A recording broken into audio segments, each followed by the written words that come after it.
Satu hal yang perlu saudara pahami. Ketika Yesus dituliskan perkataannya di dalam kitab saudara menggunakan tinta merah, yakin dan percaya, ucapan-ucapan Yesus itu bukan untuk di luar Yahudi. Karena Yesus sedang bercakap-cakap dengan orang yang hidup bersama dengan dirinya. Cakupan dakwanya hanya untuk Bani Israel. Jadi semua tinta merah. Salam satu Tuhan.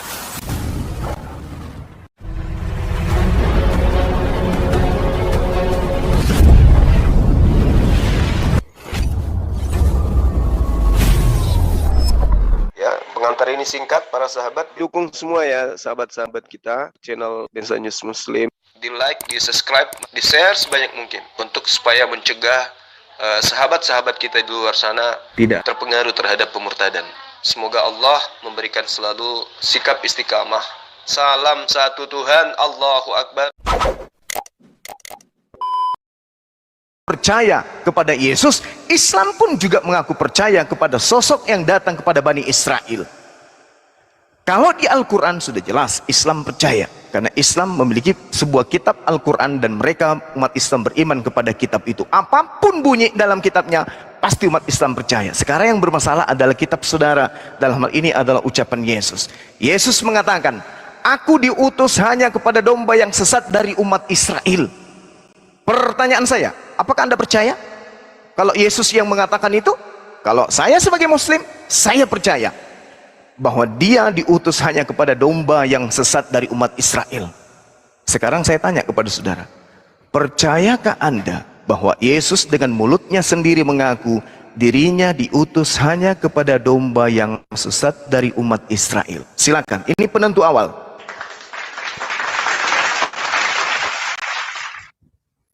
Saya kan udah tampilkan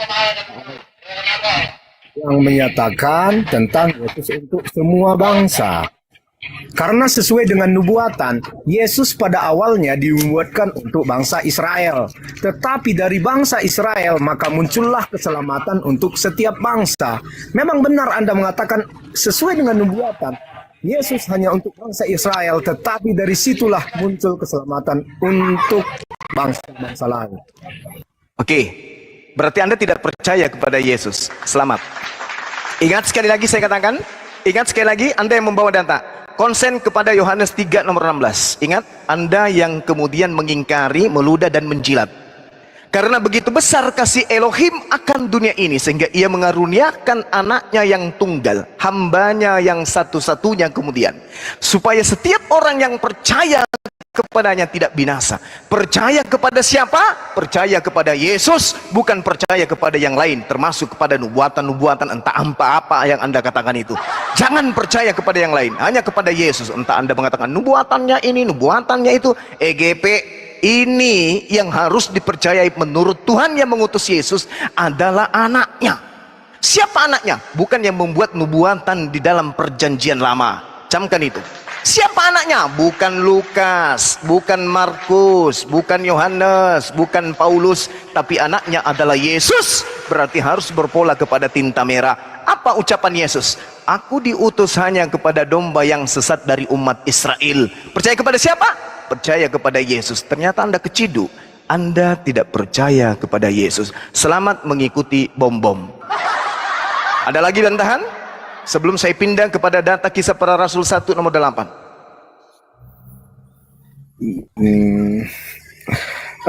Begini,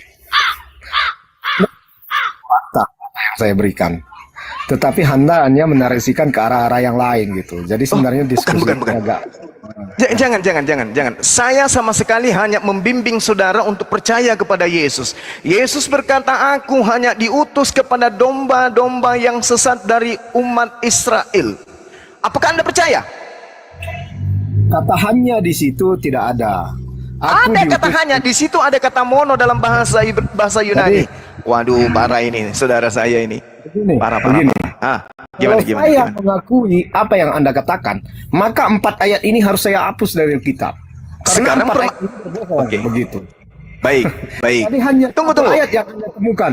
Itu pun di bawahnya masih ada kata-kata pengungkapan bahwa dia juga untuk bangsa yang lain. Karena kenapa? Di situ anak-anak di situ untuk bangsa Israel, roti itu seibaratnya adalah kehidupan yang kekal. Diibaratkan diberikan kepada anak-anak, tetapi dibuang kepada anjing. Memang ibaratnya anjing di situ adalah bangsa-bangsa lain. Saya kira ayat yang Anda baca itu juga di situ menjelaskan bahwa Yesus juga untuk bangsa yang lainnya. Tetapi kalau Anda membantah data ini, apakah maksudnya di situ anak-anak dan anjing? Karena Alkitab sendiri sering kali mengungkapkan sesuatu dengan bahasa metafora. Ya, silakan dengan bahasa metafora Anda, tapi saya tetap kembali kepada ucapan Yesus. Saya tidak menyalahi kaidah dalam kitab saudara, di mana titik tumpu keselamatan seseorang berdasarkan Yohanes 3 nomor 16 adalah percaya kepada Yesus, bukan percaya kepada Lukas, bukan percaya kepada Bang Suma, apalagi percaya kepada si imut bom-bom. Tak ada itu. Ini sudah jelas sekali tiketnya. Karena begitu besar kasih Tuhan terhadap dunia ini, sehingga dia mengaruniakan hambanya yang tunggal, supaya setiap orang yang percaya kepadanya tidak binasa. Setiap orang yang percaya kepadanya, nyanya di sini adalah Yesus. Yesus yang harus dipercaya itu Yesus, bukan yang lain. Bukan yang lain. Kalau Anda membawa narasi kemudian, misalnya nih, narasi kedua Anda, kitab saudara yang kedua. Kisah Para Rasul 1 nomor 8. Tapi kamu akan menerima kuasa kalau Roh Kudus turun ke atasmu, dan kamu akan menjadi saksiku di Yerusalem dan seluruh Yudea dan Samaria dan sampai ke ujung bumi. Tak ada masalah. Kami umat Islam pun di Indonesia yang jauh dari Yerusalem, tempat lahirnya Yesus, Yudea, Nazaret, Galilea, tempatnya dia berceramah di sana, berkhutbah, menjadi saksi di Indonesia bahwa Yesus kami saksikan adalah utusan Tuhan yang datang khusus untuk Bani Israel saja. Kami bersaksi. Sementara Anda bersaksi untuk apa dengan mengatakan dia adalah Tuhan? Dia untuk seluruh dunia. Sementara Yesus mengatakan, kamu akan menerima kuasa kalau Roh Kudus turun ke atasmu, dan kamu akan menjadi saksiku. Kamu akan menjadi saksiku. Ketika Yesus mengatakan, aku diutus hanya kepada domba yang hilang dari umat Israel, kami umat Islam berbondong-bondong bersaksi membentengi Yesus. Wahai orang-orang Kristen, penyembah-penyembah Yudas, kami bersaksi Yesus itu hanya untuk Bani Israel. Apakah kesaksian kami salah? Tidak sama sekali. Coba Anda yang bersaksi, siapakah Yesus? Wahai orang Kristen, Yesus adalah Tuhan yang datang dalam rupa manusia. Itu kesaksian nanti siapa? Bom-bom ini yang salah. Kemudian kalau Anda sedikit lagi, kalau Anda salah mentafsirkan Kisah Para Rasul 1 nomor 18, Anda akan ditampar kiri kanan bolak-balik atas bawah oleh Kisah Para Rasul 16 nomor 6. Apa kata dia? Mereka melintasi tanah Figria dan tanah Galatia karena Roh Kudus mencegah mereka untuk memberitakan Injil ke Indonesia. Anda mau kemana? Anda mau kemana? Anda mau kemana kira-kira? Itu yang kedua, Bung. Itu yang kedua. Sebelum saya lanjut ke data ketiga Anda, 1 Yohanes 2 nomor 2, Matius 28 nomor 19, silakan Anda tanggapi kalau masih punya air liur, silakan. Atau telepon Pak Bom-Bom suruh masuk ke sini. Dari percakapan ini, satu yang bisa saya tarik kesimpulan. Karena sebenarnya yang ditekankan percaya kepada Yesus itu percaya kematian Yesus di kayu salib, dan di kayu salib itulah sesuai dengan 1 Yohanes 2 ayat 2 tadi, bahwa ia adalah perdamaian untuk dosa-dosa kita, bukan untuk dosa-dosa kita saja, tetapi juga dosa-dosa seluruh dunia. Jadi dari situ saya lihat, mungkin saja kedua tokoh yang kita ucapkan, Anda dengan Isa, saya dengan Yesus, adalah tokoh yang berbeda. Jadi saya rasa di sini kita harus samakan visi dulu. Apakah kedua pribadi ini sama atau enggak? Karena ternyata jika ini adalah dua pribadi yang berbeda, kita pasti terus berbenturan. Karena kita memandang orang yang sama, padahal dia berbeda, gitu. Ya, oke. Terima kasih. Baik, baik. Tolong dicatat lagi ini yang sesi ketiga. Anda membawa 1 Yohanes 2. Anak-anakku, hal-hal ini kutuliskan kepadamu supaya kamu jangan berbuat dosa. Namun jika seorang di antara kalian berbuat dosa, kita mempunyai seorang pengantara pada Bapa, yaitu Yesus Kristus yang adil. Bahkan dikatakan, dan dia Yesus adalah pendamai untuk segala dosa kita, dan bukan untuk dosa kita saja, tetapi juga untuk dosa seluruh dunia. Ini Bung, dua hal hadiah dari saya buat saudara. Yang pertama, ucapan Yesus itu tinta merah.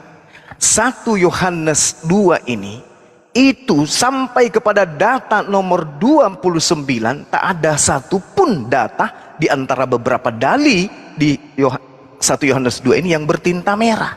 Artinya ini bukan ucapan Yesus. Sedangkan tadi Yohanes 3 nomor 16, barang siapa yang percaya kepada dia, Yesus, berarti dia memperoleh hidup. Sekarang Anda membawa 1 Yohanes 2, barang siapa yang percaya kepada Yohanes, mana dalilnya itu? Tidak ada dalilnya. Yang harus dipercaya adalah Yesus. Sedangkan kalau pola yang dijabarkan oleh pengarang Yohanes ini benar, dan ia akan mendamaikan untuk segala dosa kita, bahkan bukan untuk dosa kita saja, tetapi juga untuk dosa dunia, maka ini akan melanggar kemudian ucapan Yesus di dalam Yohanes 5. Lagi-lagi Yohanes 5 itu adalah benar-benar tinta merah, berarti Yesus yang punya perkataan. Sekali lagi saya katakan, barang siapa yang percaya kepadanya, maka dia akan memperoleh hidup yang kekal. Di dalam kitab saudara, tinta merah, apa kata Yesus? Dan mereka yang telah berbuat baik akan keluar dan bangkit untuk hidup yang kekal. Tetapi mereka yang berbuat jahat akan bangkit untuk dihukum. Kira-kira menurut pengarang Yohanes, dia bilang gini, sambil duduk samping kan, diangkat kakinya sebelah, habis itu isap rokok di depannya bom-bom, dia cerita kayak gini, anak-anakku, iya paman, kita ini sekarang adalah anak-anak Tuhan. Oh terus janganlah kalian berdosa. Oh, kalau saya berdosa gimana? Oh, jangan khawatir, sebab ada Yesus sebagai perantara dosa kita. Bahkan bukan hanya dosa kita, bahkan dosa dunia. Dosa dunia akan didamaikan oleh Yesus kepada Bapa kita. Kata siapa sih Om? Kata Pak Bom-Bom. Sekarang bagaimana dengan kata Yesus? Manusia akan dibangkitkan. Yang berbuat baik akan diadili kemudian dan diberikan hidup yang kekal, yaitu surga. Dan mereka yang bangkit dengan membawa dosa mereka masing-masing akan dibangkitkan untuk dihukum. Kira-kira berlaku tidak 1 Yohanes 2 nomor 2 yang Anda bawa tadi tuh? Dibandingkan ucapan Yesus, bukankah kata Tuhan, barang siapa yang percaya kepada Yesus, dia akan selamat. Berarti manusia tidak ada dosanya didamaikan oleh anak manusia kepada Tuhan, tidak ada. Dosa tanggung sendiri. Orang yang banyak dosanya dibangkitkan untuk dihukum sesuai dengan perbuatannya. Orang yang banyak kebaikannya dibangkitkan untuk dimasukkan ke dalam surga. Selesai. Sebelum saya masuk ke sesi yang selanjutnya, apakah ada pertanyaan atau ada sanggahan? Silakan. Telepon Pak Bom-Bom, suruh ke sini. Itu jelas ya, kalau soal keselamatan, setiap yang percaya kepada Yesus, maka dosa-dosanya telah diampuni. Kalau di mana dalilnya? Di mana dalilnya? Tunggu dulu. Tunggu, nanti saya tunjukkan. Oke. Iya.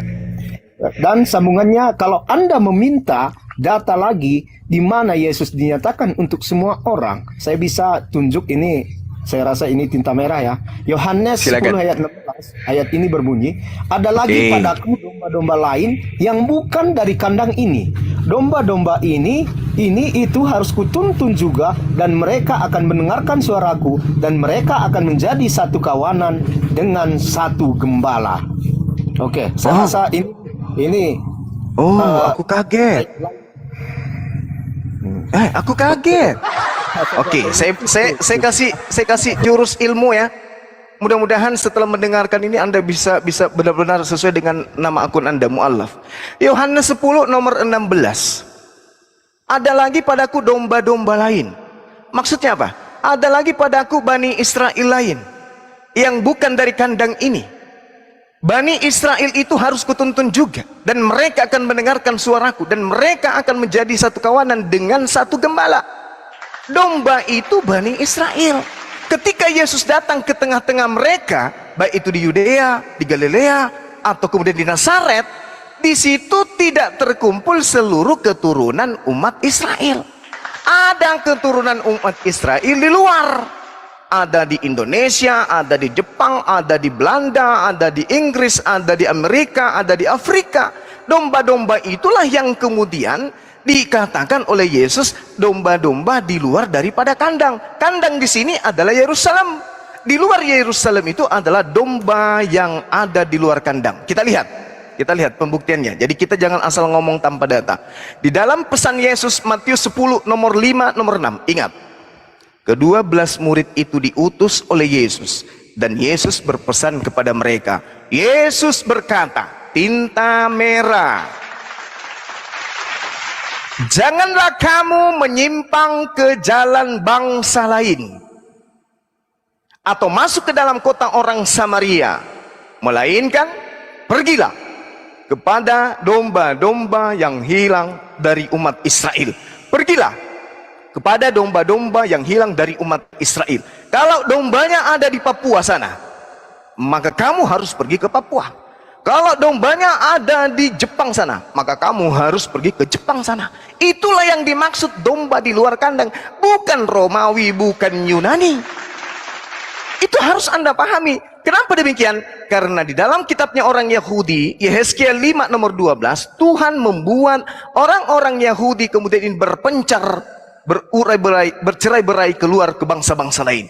Baca murka Tuhan kepada Bani Israel di dalam Yehezkiel 5 nomor 12 dan seterusnya. Satu. Yang kedua, baca Yeremia 23 nomor 2 nomor 3. Bagaimana kemudian yang disebut sebagai domba yang bercerai-berai itu sudah hidup di luar dari tanah Yerusalem. Tiga, dikatakan di dalam Yeremia 50 nomor 17, yang disebut domba adalah Bani Yakub. Dimanapun Bani Yakub pergi, tetap mereka disebut domba. Kalau dia di luar Yerusalem, tetap aja disebut domba di luar kandang. Jadi bukan ente, apalagi Pak Bom-Bom. Bukan. Nah, sekarang saya kasih pembuktian terakhir dari sesi ini. Tolong direnungkan, catat data yang saya berikan. Yang pertama, ketika dikatakan dalam Yesaya 52 nomor 1, najis orang yang tidak bersunat masuk ke kota Yerusalem baru. Gak boleh. Orang yang tidak bersunat tak boleh masuk ke Yerusalem. Yang kedua, di dalam Yehezkiel 44 nomor 9, haram hukumnya orang yang tidak bersunat kemudian masuk ke tempat ibadahnya orang Yahudi. Ketika nanti adanya Israel baru, Tuhan akan mengumpulkan semua domba-dombanya yang bersunat sampai kepada kota tanah Israel baru. Kira-kira Kristen bisa ikut gak?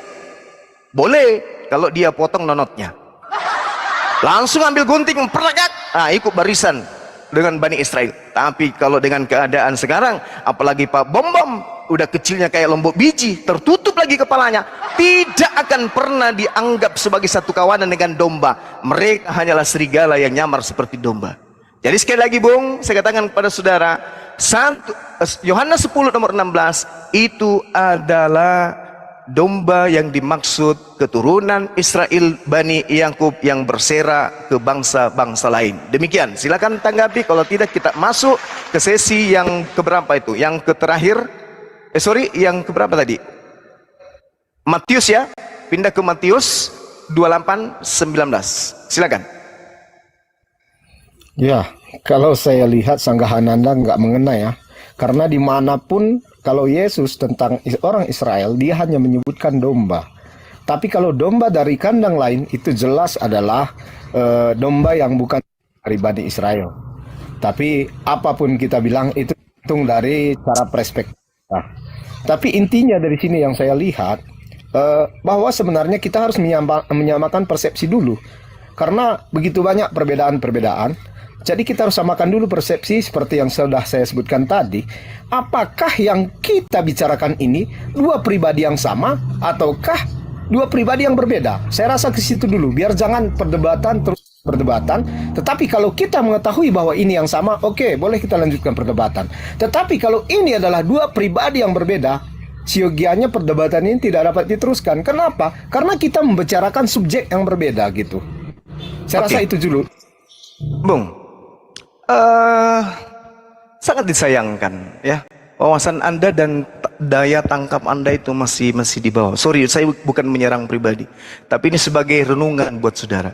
Dari sejak tadi kita berdiskusi ini, saya tidak pernah membahas Nabi Isa alaihissalam. Saya tidak membawa Al-Quran. Yang saya bawa ucapan-ucapan Yesus. Justru saya harus bertanya kepada saudara dengan pertanyaan yang sama. Apakah Yesus yang untuk Bani Israel ini sama dengan Yesus yang disembah oleh orang Roma, Yunani, Kristen, dan Pak Bom-Bom? Saya yang harus bertanya kepada saudara.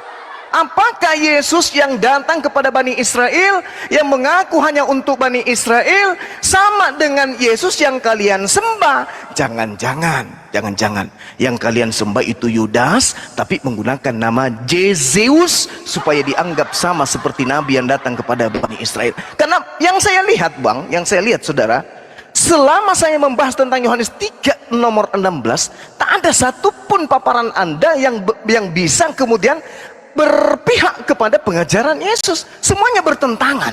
Seakan-akan Yesus ini ada di kubu kanan, Anda berada di kubu kiri, tapi mengatasnamakan Yesus, tapi ajaran Anda, doktrin Anda tidak ada sedikit pun yang berkesesuaian dengan Yesus. Mulai dari Yohanes 3:16, Kisah Para Rasul 1 nomor 8, Yohanes 2 nomor 2, Kisah Para Rasul berapa tadi? Kisah Para Rasul berapa tadi yang terakhir? Nggak ada ya, 1 Yohanes berapa tadi itu? Lalu kemudian Matius 28 nomor 9. Semua bertentangan. Sedangkan kalau Isa, kalau kita mau bahas Isa nih, semua ajaran Yesus yang saya bahas tadi, termasuk Yohanes 3 nomor 16, itu berkesesuaian. Maka muncul kesimpulan sementara, yang kalian sembah itu adalah pengganti Yesus di atas tiang salib, yaitu Yudas. Tetapi karena penulis Anda menuliskan namanya Yesus, maka dianggaplah itu Yesus. Pembuktian 30 detik terakhir. Saya cas dulu habis saya ya. Pembuktian 30 detik terakhir bahwa yang Anda sembah itu bukanlah Yesus anak Maria. Baca Markus 14 nomor 52. 50 Yesus tertangkap. Lalu kemudian murid semuanya melarikan diri. Datanya Markus 14 nomor 51. Nomor 52 jelas sekali ada seorang menggunakan kain lenan yang lari dalam keadaan telanjang. Oke? Yohanes 13 nomor 4, sebelum perjamuan kudus terakhir, Yesuslah yang keciduk menggunakan pakaian lenan. Tak ada yang lain. Siapa yang kemudian lari menggunakan kain lenan, melepaskan kain lenan, dan siapa yang tertangkap? Namanya juga Yesus. Jangan-jangan sama. Karena pada saat penahanan, pada saat mereka di penjara, di dalam penjara ada dua Yesus. Yesus Barabas, Yesus putra Bapa, dan Yesus anak Maria. Dua-duanya pun dilepaskan. Satu ketangkap, namanya Yesus. Ada lagi di belakang juga, tidak punya nama, tapi pakaiannya adalah pakaiannya Yesus, yaitu kain lenan. Sekarang, untuk mengetahui benar tidaknya ini Yesus, muncul pertanyaan klasik. Ketika Yesus terangkat ke langit, apakah dia menggunakan kain? Atau dia dalam keadaan fitrah, kembali dalam keadaan suci, tanpa sehelai kain benang pun? Kalau betul, maka benarlah Markus 14 nomor 52, Yesus terangkat ke langit dengan telanjang bulat. Karena kalau dia menggunakan kain lenan, kainnya tidak mungkin sampai ke langit, hancur dimakan belatung. Nggak ada belatung di atas. Oke, silakan. Seperti biasa Anda bernarasi liar ya. Kalau soal data tadi, saya tampilkan 5 ayat yang menunjukkan bahwa Yesus untuk semua bangsa. Anda hanya menampilkan ayat yang itu saja. Tetapi Anda mengatakan bahwa saya tidak mempunyai data. Oke, terserah Anda. Tetapi data yang saya tampilkan tadi saya rasa cukup jelas ya. Semua itu pun kalau dibaca satu perikop, semua yang saya tampilkan tadi, orang pasti akan mengerti bahwa itu Yesus untuk semua orang. Dan soal masalah berkain lenan, setelah Yesus ditangkap itu masih diadili lagi, dibolak-balik lagi diadili. Jadi kalau pas penangkapan itu salah tangkap, itu hal yang tidak mungkin. Karena setelah itu masih diadili lagi. Tetapi kalau soal kalau Anda bilang bahwa Yesus mati memakai kain, dimakan belatung, tidak, karena dia hanya mati selama 2 hari, begitu.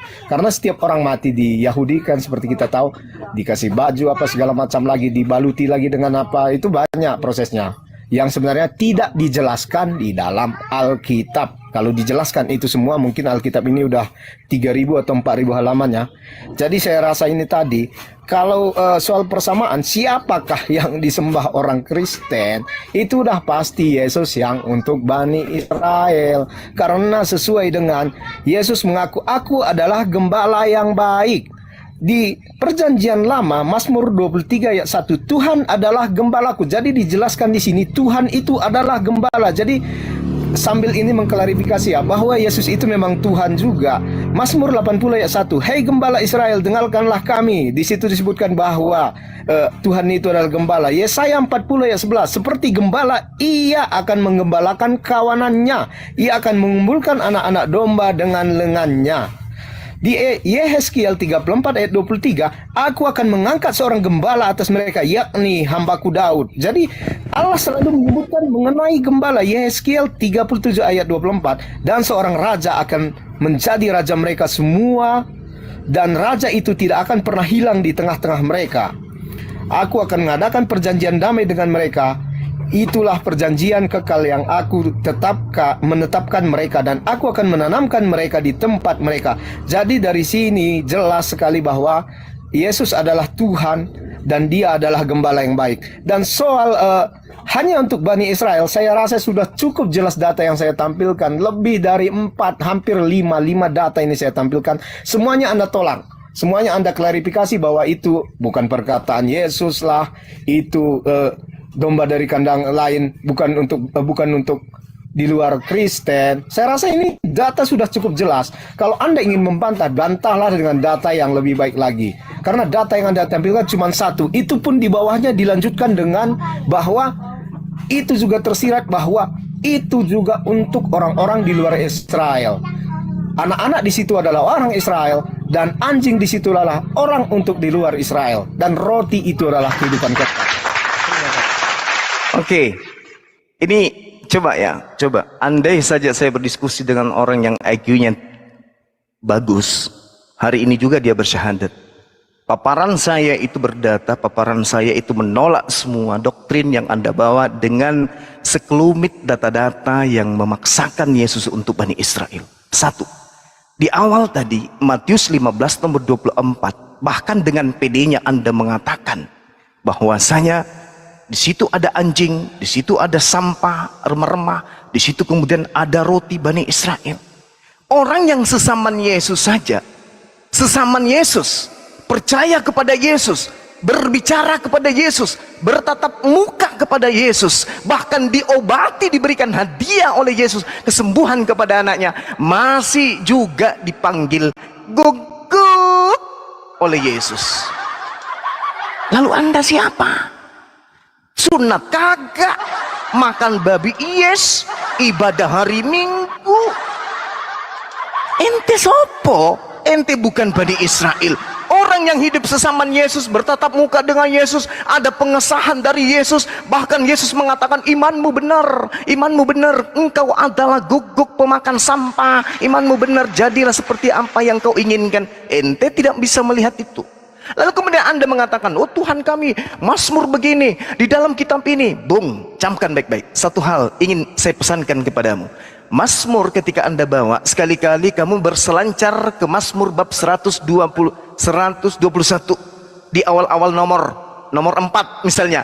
Di situ jelas sekali dikatakan bahwa sesungguhnya, lo naum. Apa lo naum itu? Lo yasen.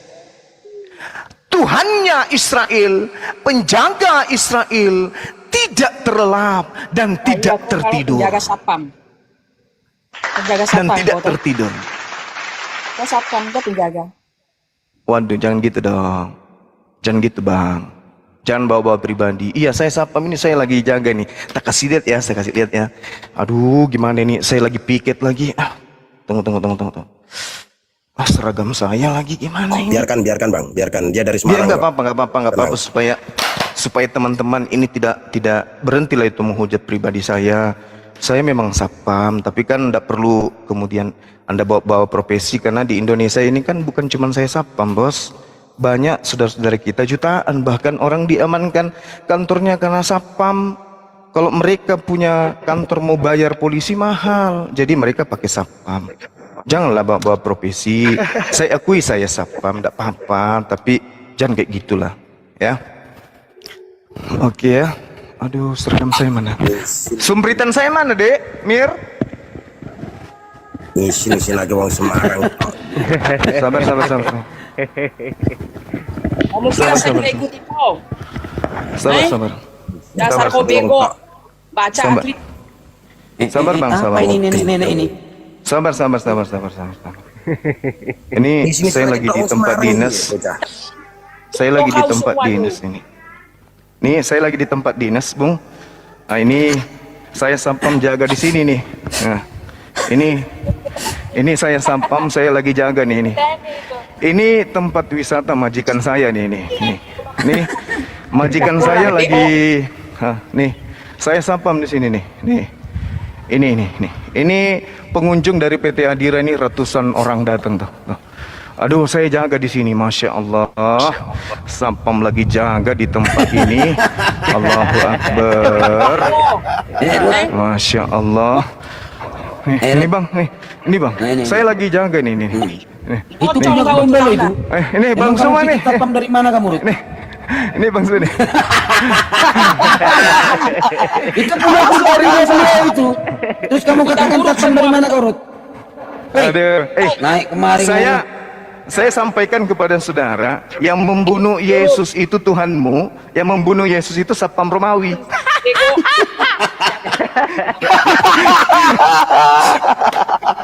Yang membunuh Yesus itu Yudas itu satpam Romawi loh. Oke ya. Tak kalian semua itu membahas kita. Loh, kenapa nggak bahas satpam lagi? Nggak bahas satpam lagi? Ngisi bahas apa lagi? Semarang, Rut. Allahu Akbar, masya Allah. Nah, kena kau kan? Nah, Ini caramu. kau hina-hina satpam, tidak boleh gitu. Jangan, profesi itu bos. Biarpun kita lagi dinas di sini kan minimal ada kopi dikasih sama majikan kan gitu. Jangan menghina. Tapi begini-begini saya bisa beli kau loh sama rumah ibadahmu. Beli bang. Dijual ke Iya, itu kalau, syarat itu. kalau rumah ibadahmu kamu jual bilang WA saya biar saya beli. Oke lanjut, saudara. Anggap saja itu iklan. Iblis memang selalu panas kalau misalnya kita membongkar tempat persembunyian mereka. Ci. Malu-maluin orang Semarang aja itu orang. Silakan Bang Salaf, lanjut. Jadi Mazmur 121 nomor 4, sesungguhnya lo naum lo yasen, penjaga Israel tidak lelap dan tidak tertidur. Bom tertidur bos, tertidur dia. Disuruh jaga pohon duren, bukannya dia jaga, dia tidur. Mazmur 121, oke, pahami itu. Lalu kemudian di dalam kitabnya orang Yahudi juga terang sekali dikatakan di dalam Mazmur 147 bahwa hukum-hukumnya tidak berlaku untuk Kristen. Ada yang noise. Hukum-hukumnya tidak berlaku untuk Roma, tidak berlaku untuk Vatikan. Itu jelas sekali. Ia memberitakan firman-Nya kepada Yakub, ketetapan-ketetapannya dan hukum-hukumnya kepada Bani Israel.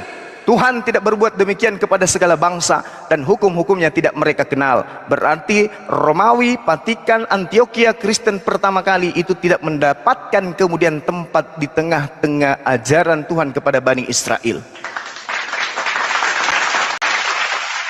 Satu yang terakhir ya saudara, Anda mengatakan tadi saya kemudian membawa data-data yang tidak bisa membantah. Justru kalau Anda melihat semua data Anda itu saya bantah. Contoh Yohanes 3 nomor 16 saya bantah dengan data-data yang ada. Kemudian Kisah Para Rasul 1 nomor 8 saya bantah dengan data-data yang ada. Kami umat Islam menjadi saksi Yesus hanya untuk Bani Israel. Kalau Anda mengatakan Anda juga tidak bisa. Kenapa? Karena Kisah Para Rasul menghalangi Roh Kudus sampai ke Indonesia. Mana dalilnya? Kisah Para Rasul 16 nomor 6. Karena Roh Kudus mencegah mereka untuk memberitakan Injil ke Indonesia. Jadi yang mengajarkan Injil ke Anda bukan Roh Kudus tapi roh bom. Oke, apalagi datanya?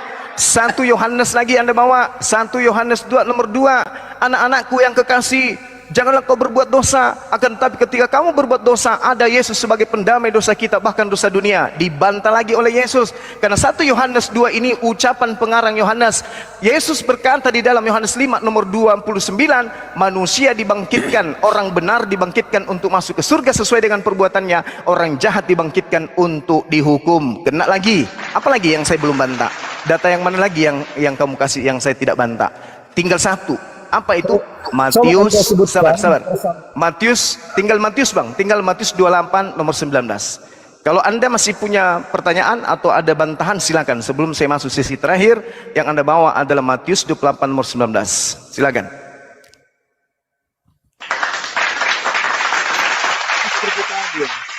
Apapun nggak mengena bantahan Anda, apapun Anda bilang bantahan Anda nggak mengena sedikit pun. Karena kenapa saya bilang begitu?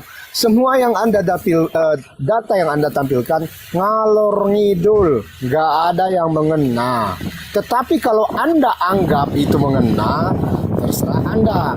Karena nggak ada satupun data yang Anda berikan itu mendukung.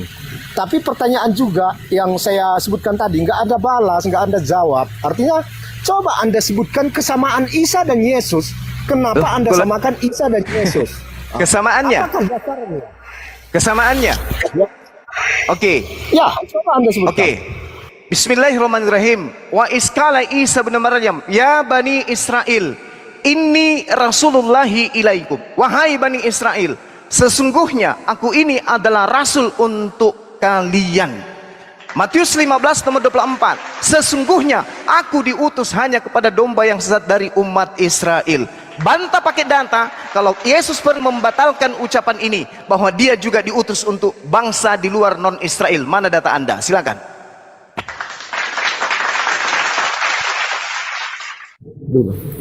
Tapi tadi saya sudah sebutkan 4 data. Anda terus meminta data yang itu. Itu kan sudah saya sebutkan tadi. Berarti data yang Anda bawa data dari bukan Yesus, karena Yesus beda datanya. Yesusnya yang asli mengatakan aku diutus hanya kepada domba yang sesat. Sementara yang Anda bawa tinta hitam semua. Contoh 1 Yohanes 2 nomor 2. Itu tinta hitam. Ucapan Yesusnya mana? Yang mengatakan bahwa aku untuk seluruh bangsa. Mana? Yang tinta merah mana? Ada tinta merah yang Anda bawa untuk seluruh bangsa. Tinta merahnya Yesus berpesan kepada ke-12 muridnya agar muridnya jangan ke bangsa lain. Tinta merahnya akan tetapi pergilah kepada bangsa di mana domba-dombaku yang hilang dari umat Israel. Itu tinta merahnya. Nah sekarang mana lagi tinta merah? Kasih ke saya. Yang Yesus mengaku bahwasanya aku diutus kepada Kristen, diutus kepada orang Indonesia, Batak, Toraja, Bugis, Papua. Mana dalilnya? Mana? Pakai telinga Anda, pakai otak Anda untuk berpikir, oke? Iya, mana dalilnya? Jangan pakai otak, jangan pakai telinga. Mana dalilnya? Jangan gunakan bagian bawah Anda untuk berpikir. Oke, dengarkan. Oh, lebay kayak Pak Bom lebay. Lebay. Oke. Itu baru kita pindah. Saya belum ke situ tadi, Bung. Saya belum masuk ke situ. Bung. Belum. Saya belum masuk ke situ, Bung. Belum. Pergilah, jadikanlah semua bangsa muridku dan baptislah mereka dalam nama Bapa, Anak, Roh Kudus. Dan ajarlah mereka melakukan sesuatu yang telah kuperintahkan kepadamu, dan ketahuilah aku menyertai kamu senantiasa sampai akhir zaman. Ini tinta merah ya, tinta merah kan. Jadi ini membantah semua apa yang Anda bilang. Jadi kalau ini pun Anda bantah, kita lihat alasan apa yang Anda tampilkan. Oke, baik saudaraku, pasang kuping Anda, dengarkan baik-baik. Panggil Bombong telepon supaya dia mendengarkan juga. Anda mencoba bernarasi. Saya kasih, Anda membawa Matius 28 kan? Saya kasih amunisi untuk menyerang saya. Saya kasih lagi Anda Markus 15. Ini saya kasih Anda supaya Anda itu agak kuat sedikit untuk membantah Bang Suma ya. Saya kasih Markus 16 sampai data nomor 16 sampai nomor 20 supaya Anda punya kekuatan. Kalau begini terus kasihan Anda. Markus 16 saya kasih data untuk gratis kepada Anda supaya Anda menjadikan sebagai senjata untuk menghadapi Bang Suma, karena Bang Suma itu susah untuk dihadapi. oleh Kristen khususnya. Ya, data 16 saya kasih oleh-oleh. Pergilah ke seluruh dunia, beritakanlah Injil kepada seluruh makhluk. Siapa yang percaya, baptis dan selamatkan. Itu hadiah buat Anda, nanti saya akan urai. Sekarang saya kembali kepada data yang tadi supaya Anda paham dan bisa belajar dengan baik. Matius 28 nomor 19. Mari kita baca pelan-pelan. Yang lain tolong ambulansnya disiapkan. Karena itu pergilah, jadikanlah semua bangsa muridku, dan baptislah mereka dalam nama Bapa, dalam nama Anak, dan dalam nama Roh Kudus. Lalu apa? Apa yang akan menjadi acuan bahwa yang dimaksud di sini seluruh bangsa manusia? Apa yang menjadi acuan untuk menjadikan kita paham bahwa yang dimaksud seluruh bangsa ini adalah seluruh bangsa manusia? Yang menjadi acuannya adalah data nomor 20-nya. Itulah kuncinya yang pernah membuat Pak Bom Bom lari tanpa cebok. Saya bacakan nomor 20-nya. Dengarkan baik-baik. Dan ajarlah mereka melakukan segala sesuatu yang kuperintahkan kepadamu. Pertanyaan saya, mana perintah Yesus untuk membatalkan hukum Taurat? Mana perintah Yesus untuk makan buah babi? Mana perintah Yesus untuk menyembah dirinya? Mana perintah Yesus untuk diskotik hari Minggu? Mana perintah Yesus untuk jangan bersunat? Ada yang sampai ke Kristen, ada nggak ada? Berarti yang menjalankan perintah-perintah dari Yesus hanya muridnya Bani Israel. Markus 16 nomor 17, lebih mudah langit dan bumi lenyap daripada makan babi. Markus 16:17, lebih mudah langit dan bumi lenyap daripada nyembah Yesus. Markus 16 nomor 17, lebih mudah langit dan bumi lenyap daripada masuk ke gereja. Jadi jangan Anda merasa besar kepala, semua data Anda dibantah oleh Yesus. Karena itu, pergilah, jadikanlah semua bangsa muridku, dan baptislah mereka dalam nama Bapa, Tuhan satu-satunya, dan dalam nama Anak, utusan Sang Bapa, dan Roh Kudus yang penyampai firman yang adalah Gabriel, dan ajarlah mereka melakukan segala sesuatu yang kuperintahkan kepadamu. Berarti kalau untuk mengetahui murid-murid ini diutus kepada Kristen atau hanya kepada domba Bani Israel saja, maka lihat ajarannya. Kristen kita lihat menyembah Yesus. Kalau memang betul Yesus mengajarkan muridnya untuk kepada Kristen, mana perintah Yesus untuk menyembah dirinya? Tunjukkan kepada saya. Ada? Mungkin agak kasar, yang lembut. Ada? Tak ada juga. Gak ada. Jadi siapa yang memerintahkan Anda menyembah Yesus? Bom laknatullah alaihi. Sedangkan Yesus mengajarkan menyembah hanya kepada Bapa saja. Jangankan kepada Bani Israel, kepada setan, kepada iblis saja. Apa kata Yesus? Hanya kepada Tuhanmu saja engkau berbakti. Jangan kau menyembah kepada orang, jangan kau menyembah kepada manusia, jangan kau menyembah kepada bom-bom, apalagi kepada anak Maria, apalagi kepada Yudas, manusia yang mati terkutuk di atas tiang salib itu. Paham itu? Pahami itu. Sekarang saya kasih data yang tadi, hadiah untuk Anda di dalam Markus 16. Nih saya kasih ya, supaya Anda itu lebih percaya diri nanti kalau berdialog dengan teman-teman saya yang dari Muslim. Biar hantam mereka dengan, supaya mereka umat-umat Muslim ini, apologet Muslim ini dengan mudah mempermalukan kamu. Jadi gini, kalau Anda melihat Markus 16, lalu Yesus berkata kepada mereka, pergilah ke seluruh dunia, beritakanlah Injil kepada seluruh makhluk. Tanda-tandanya nih, kalau betul-betul yang diajarkan itu adalah Injilnya Yesus, maka tanda-tanda ini akan menyertai mereka orang yang percaya. Tapi kalau Injil yang diajarkan itu adalah Biblos alias surat-surat kepompong milik bom-bom, maka percaya saya, tanda-tanda ini tidak akan menemani orang-orang Kristen. Pertama,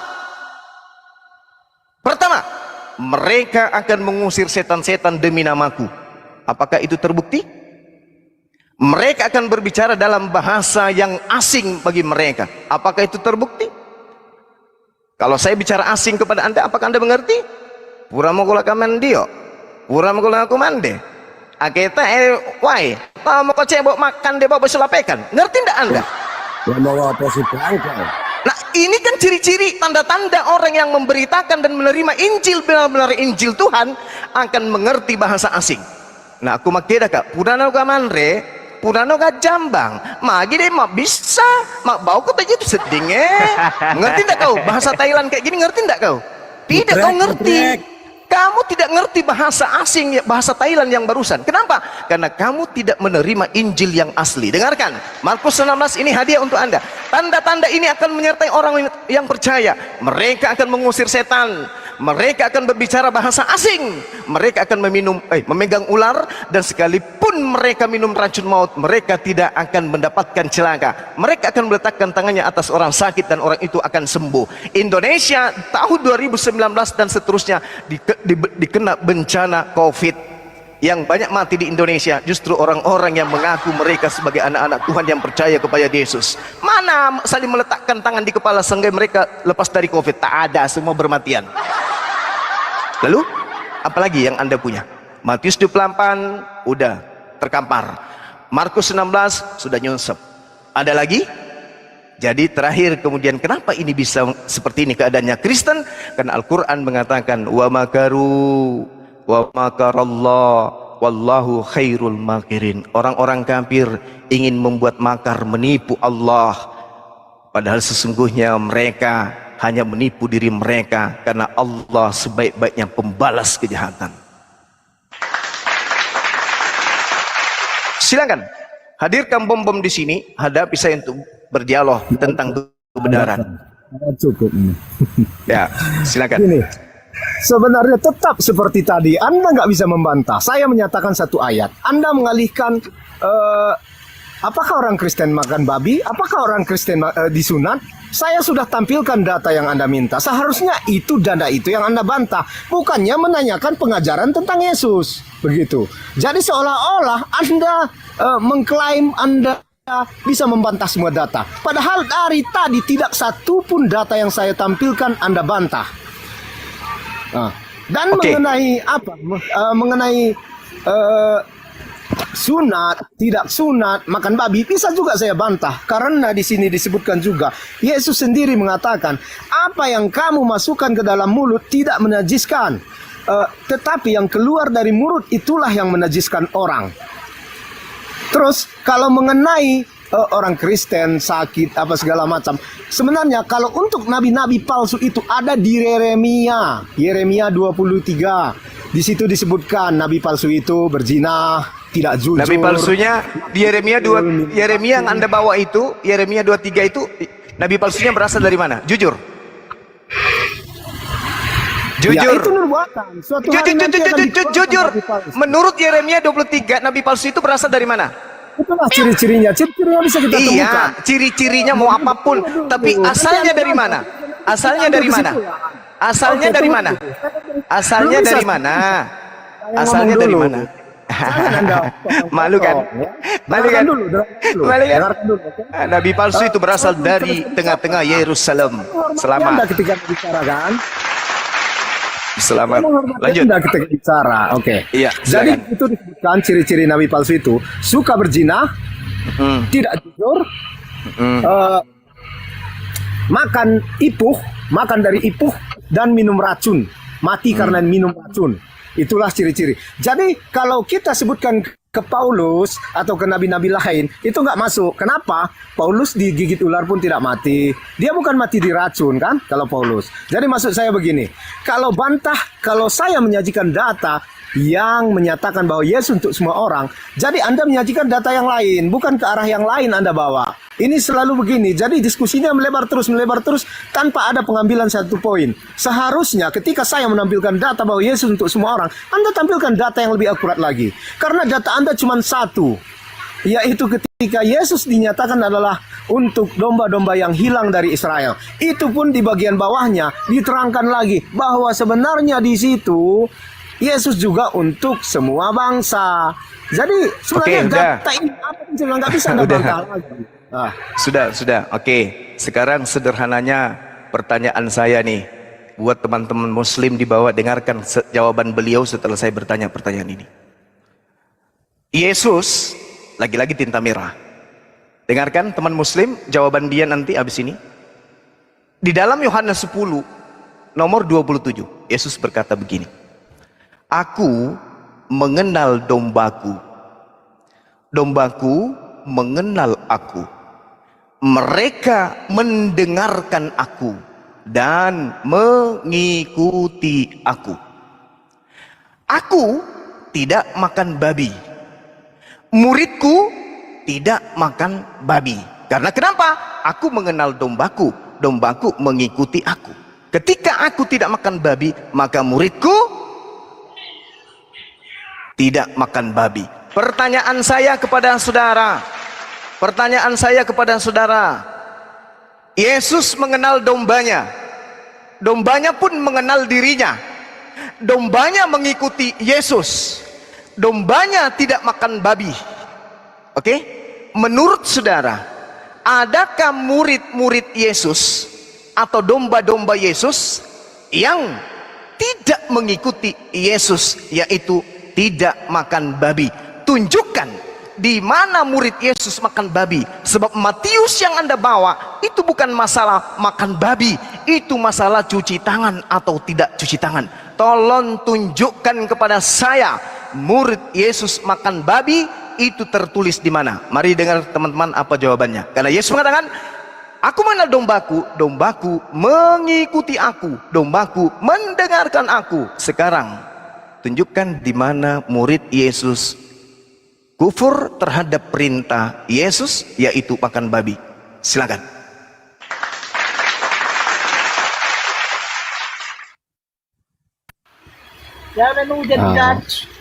Seperti yang saya bilang tadi, Anda tetap nggak membantah data, tetapi Anda Aku mengenal dombaku, dombaku mengenal aku. Aku mengatakan bahwa dombaku mendengarkan aku dan mengikuti aku. Kalau aku makan babi, dombaku makan babi. Menurut saudara, apakah Yesus makan babi? Jawab. hal yang Anda tanyakan tidak Anda jawab. Kenapa? Tadi Anda mengatakan tunjukkan ayat yang apakah Yesus makan babi? Jawab. Kita jawab dulu yang itu. Anda dulu kesimpulan. Yesus mengatakan, Anda kan mengaku domba. Dengar. Anda kan mengaku domba nih. Meskipun Anda itu adalah serigala. Anda kan mengaku domba. Nah, kapasitas domba, kualitasnya adalah mendengarkan Yesus dan mengikuti Yesus. Domba-domba yang dikenal Yesus adalah domba yang mendengarkan dan yang mengikuti dirinya. Saya tanya sama Anda, Yesus tidak makan babi. Siapa yang Anda ikuti makan babi? Jawab.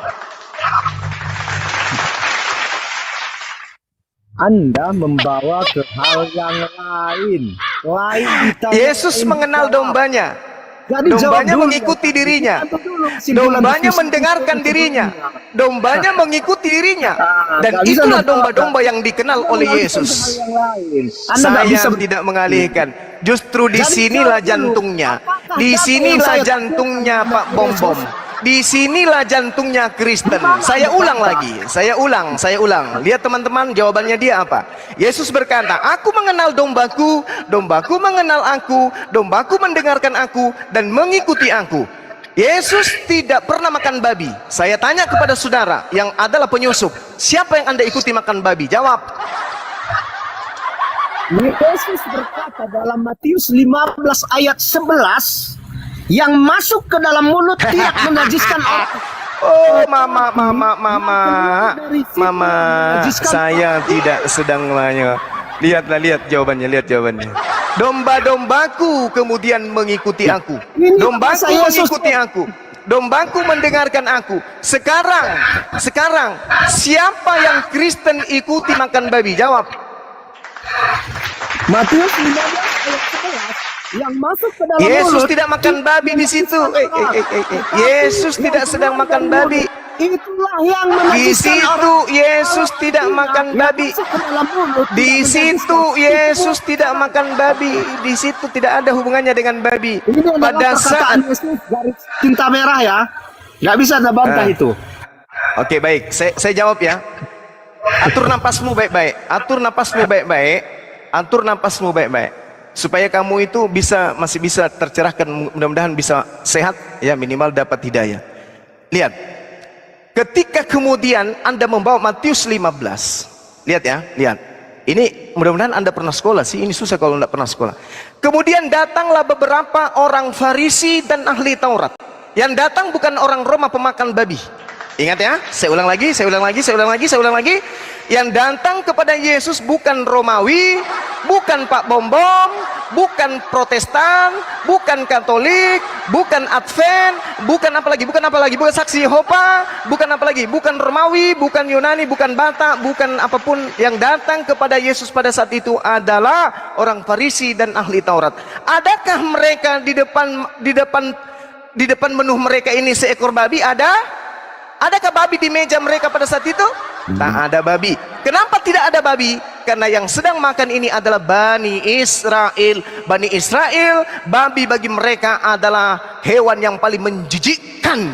Jadi jangan pernah mimpi yang dilegalkan di Matius 15 ini adalah saudara Anda, yaitu babi. Tidak akan mungkin. Kemudian datanglah beberapa orang Farisi dan ahli Taurat dari Yerusalem kepada Yesus dan berkata, mengapa murid-muridmu? Coba, ini murid-murid nih. Murid-murid Yesus semuanya Bani Israel. Tidak ada tentara Roma di sini, tidak ada orang Yunani di sini, tidak ada pemakan babi di sini. Di sini tidak ada bom-bom, tidak ada bom-bom di sini. Mengapa murid-muridmu? Siapa murid? Bani Israel. Makan babi tidak? Tidak. Siapa bilang makan babi? Mengapa murid-muridmu melanggar adat istiadat nenek moyang kita? Mereka tidak membasuh tangan. Harusnya kalau babi yang dihalalkan, mengapa murid-muridmu melanggar ajaran hukum Taurat? Mereka makan babi. Itu baru bisa. Ini cuci tangan, coy. Mengapa murid-muridmu melanggar adat istiadat nenek moyang kita? Mereka tidak mencuci tangan sebelum makan. Jadi ini mengenai najis orang yang cuci tangan dan najisnya orang yang tidak cuci tangan. Maka Yesus mengatakan, apa yang masuk ke dalam mulut bukanlah yang najis. Bukan berarti mereka sedang memasukkan babi ke dalam mulutnya, tompel. La haula wala quwata illa billah. Sementara Yesus mengatakan bahwasanya aku mengenal dombaku, dombaku mengenal aku. Mereka kemudian mengikuti aku dan mendengarkan aku. Ingat Bung, belum ada orang waras di muka bumi ini pernah menemukan domba makan babi. Yang makan babi itu selamanya adalah serigala. Kecuali Pak Bom Bom mungkin pernah menangkap babi dengan menggunakan domba. Pahami itu. Tidak ada oten yang mengejar babi dengan menggunakan domba. Nggak ada. Tidak ada domba makan babi. Yang makan babi hanya serigala. Kalian itu adalah serigala buas yang menyamar seperti Pak Bom Bom. Pahami itu. Ilmunya belum masuk juga di otak kau. Belum. Masih mau ku tambah datanya? Mau? Mau? Masih mau? Jadi yang makan daging itu serigala. Bukan domba makan domba. Tidak mungkin domba makan babi. Tidak mungkin. Domba cuma makan rumput. Yang pantas disebut domba sebenarnya itu adalah kami umat Islam, karena kami tidak makan babi. Kalian itu serigala karena kalian makan babi. Pahami itu ya. Jadi Matius 15 itu tidak menghalalkan babi. Apa yang masuk ke mulut itu tidak najis, tetapi yang keluar dari jamban itu najis. Maka dengan demikian berarti Anda kalau memahami ini adalah menghalalkan semua yang haram yang diatur oleh Tuhan. Maka narkoba masuk ke dalam mulut tidak haram. Bensin masuk ke mulut tidak haram. Oli kotor tidak haram. Yang haram itu ya najis yang keluar di jamban. Ini ajaran apa ini yang kayak gini nih? Narkoba boleh masuk karena tidak najis. Ada apa? Maksudnya apa?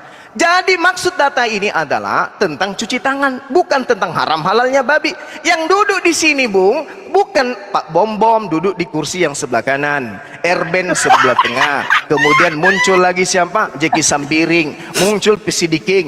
Terus yang di atas meja adalah babi panggang berasap, ada kecapnya, ada lomboknya. Kemudian habis itu liurnya sudah keluar dari kiri kanan. Bom Bom sudah keringat dingin, gemetaran mau loncat tangannya, giginya sudah mulai keluar, matanya sudah melotot lihat babi panggang.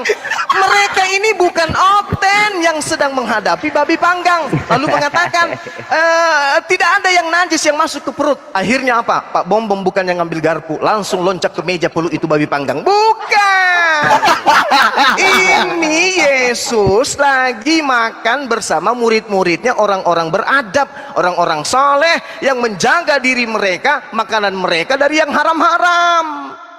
Beda ceritanya kalau Pak Bom di situ, Erben, Pesidiking, siapa lagi, Sopiatul, Ente, Kiamat, di depannya panggang babi, Yesus ada di tengah-tengah. Datang orang Yahudi, wahai Yesus, kenapa kau menghalalkan, membiarkan muridmu kemudian makan tanpa mencuci tangan? Mereka itu tidak boleh makan tanpa cuci tangan. Jangan kau buang adat istiadat. Tidak, apa kata Yesus?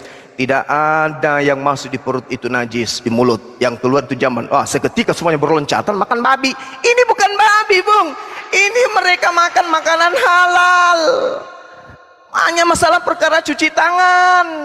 Makanya saya katakan kepada saudara, Yohanes 10 nomor 27 adalah kuburan, kartu as errornya, double kosongnya Kristen. Apa itu? Yesus berkata, wahai dunia, aku mengenal pengikutku, aku mengenal muridku, aku mengenal dombaku. Untuk kamu mengetahui siapa dombaku dan siapa serigala yang nyamar-nyamar dombaku adalah, lihat siapa di antara mereka yang mengaku domba, yang mendengarkan aku dan yang mengikuti aku. Kalau ada yang ngaku domba tapi tidak mengikuti aku, cuman menyebut-nyebut nama aku, maka dia adalah serigala yang pakai sempak. Pahami itu ya? Aku mengenal dombaku, dombaku mengenal aku, mereka mengikuti aku dan mendengarkan aku. Siapa yang Anda dengarkan makan babi? Siapa yang Anda ikuti makan babi? Ingat Yesaya 66, apa yang dikatakan oleh Tuhan? Aku Tuhan, aku sendiri yang akan membawa pedang dan api nyala yang akan membunuh habis orang-orang yang makan babi dan makanan-makanan yang menjijikkan. Yesaya 66 jelas, nomor 20, 21, nomor 18, 19, nomor 20. Sedangkan di nomor 23-nya apa kata Tuhan di situ? Yesaya 66.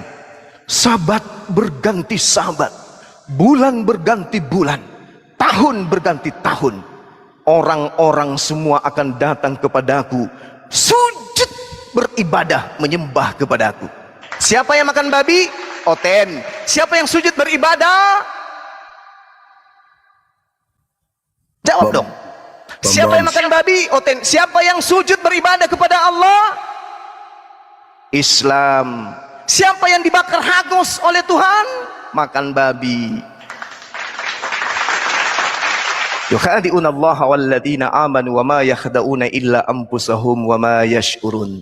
Innal ladzina kafaru min ahlil kitabi wal musyrikina fi nari jahannam khalidina fiha ulaika hum syarrul bariyah.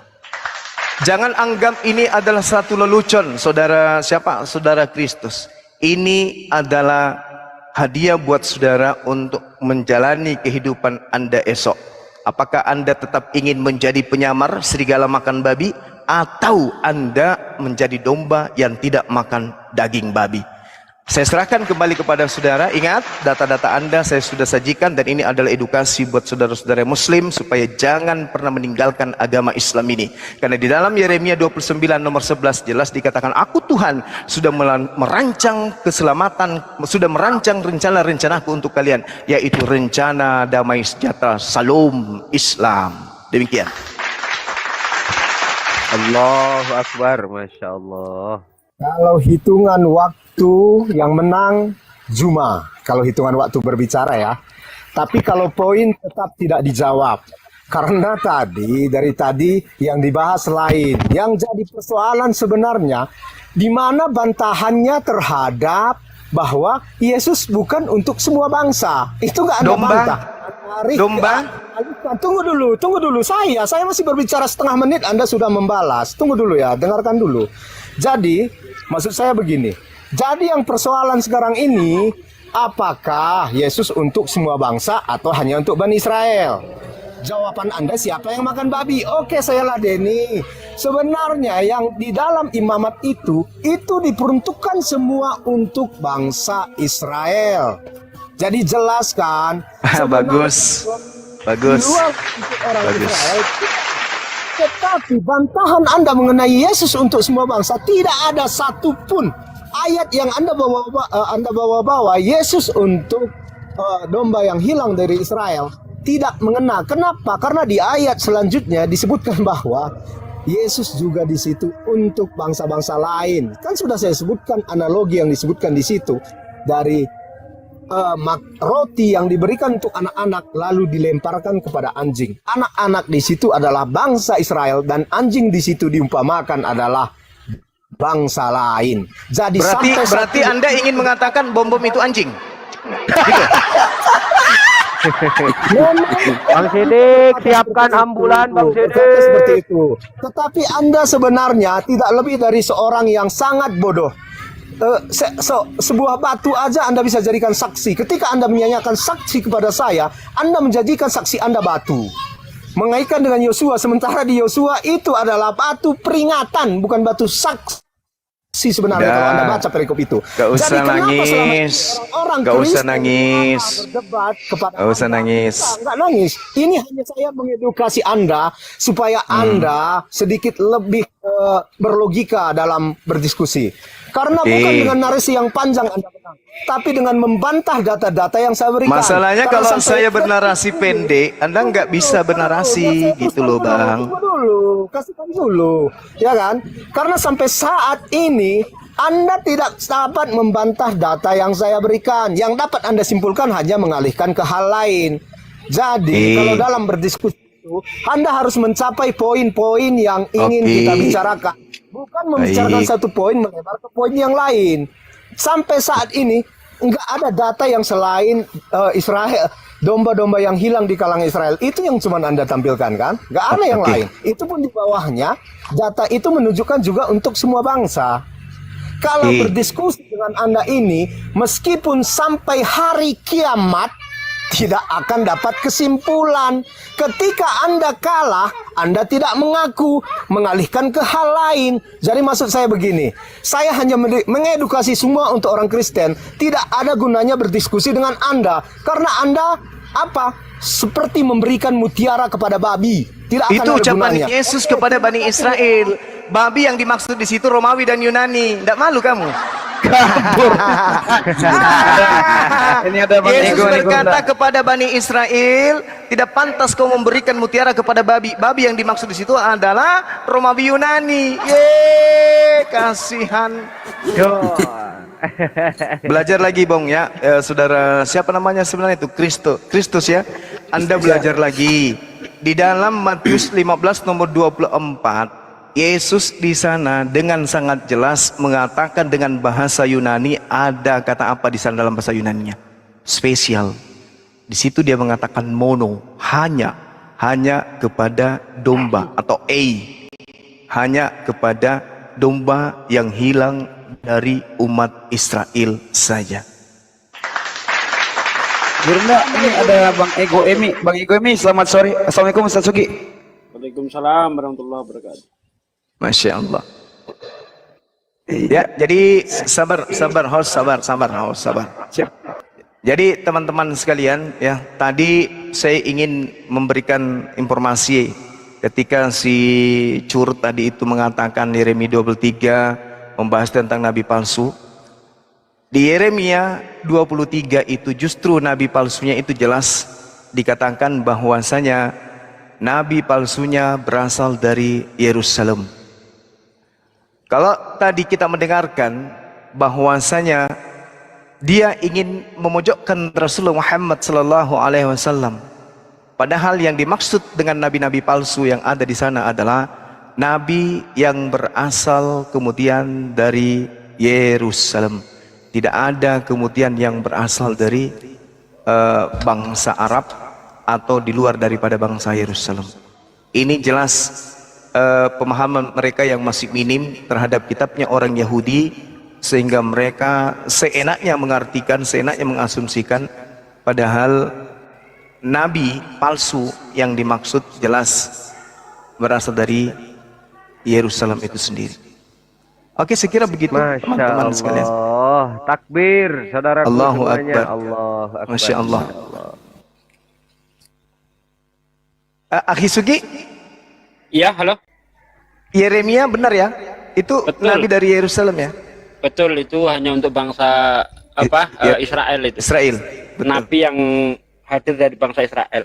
Kemudian mengenai Matius 15 ayat 24, itu Yesus di situ tidak sedang mengajarkan apa-apa kepada perempuan itu. Kok bisa dijadikan dalil itu Yesus untuk segala bangsa? Tidak. Ibaratnya misalnya saya orang Islam, saya pandai mengobati, lalu ada orang Kristen misalnya di jalan jatuh, saya tolong, saya obati dia. Apa saya sedang mengajarkan Islam kepadanya? Tidak. Jadi konteksnya itu beda. Di situ ada perempuan yang lagi panik, di mana anaknya kerasukan setan. Dia panik sampai sujud-sujud. Oh Tuhan, anak Daud, tolonglah aku, anakku kerasukan setan. Dia sangat menderita. Apa kata Yesus? Aku diutus hanya untuk domba yang hilang dari Israel. Tapi karena perempuan itu maksa, ya, kata Yesus, tidak layak roti bagi anak-anak dilemparkan kepada anjing. Lalu perempuan itu, benar Tuhan. Tapi anjing itu makan remah-remah yang jatuh dari meja tuannya. Jadi yang dibenarkan oleh perempuan itu, Yesus itu hanya untuk bangsa Israel saja. Benar Tuhan. Artinya perempuan ini mengakui bahwa ajaran yang dia bawa tidak layak untuk dirinya. Benar. Apa kata Yesus? Ibu, karena begitu besar imanmu, maka jadilah seperti yang kau kehendaki. Iman perempuan ini udah benar bahwa dia diutus hanya untuk bangsa Israel saja. Jadi di situ tidak bisa dijadikan dalil bahwa itu untuk seluruh dunia. Tidak bisa. Terima kasih. Oke, sebelum diambil alih, host, saya kasih datanya ya teman-teman, bahwa nabi palsu yang dimaksud oleh saudara Oten tadi itu yang ingin dia tuduhkan kepada nabi kita, itu akurat memang benar-benar dari tengah-tengah Bani Israel. Yeremia 23 nomor 15. Di situ dikatakan begini. Sebab itu beginilah firman Tuhan semesta alam mengenai para nabi itu. Sesungguhnya aku akan memberi mereka makan ibu dan minum racun, sebab dari para nabi Yerusalem telah meluas kefasikannya ke seluruh negeri. Kata dia, kata Allah, beginilah firman Tuhan semesta alam, janganlah dengarkan perkataan para nabi yang bernubuat kepada kamu. Mereka hanya memberi harapan sia-sia kepadamu dan mengungkapkan penglihatan dan rekan hatinya sendiri, bukan apa yang datang dari mulut Tuhan. Ini jelas bahwa nabi yang dimaksud adalah nabi yang berasal dari Yerusalem. Dan kisah para rasul 13 nomor 1, ada nabi bernama Saulus yang berasal dari Yerusalem. Saya kira begitu teman-teman sekalian. Silakan. Tidak, ini izin saya ada